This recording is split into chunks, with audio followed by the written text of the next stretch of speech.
సమీపంలోని చెట్టు మీద కోతి తలదాచుకుంది.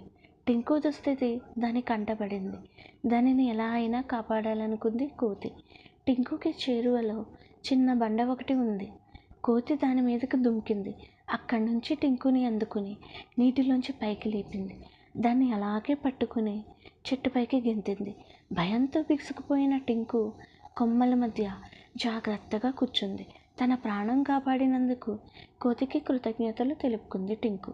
మరునాడు వర్షం ఆగిపోవడంతో వరద నీరు కూడా తగ్గిపోయింది.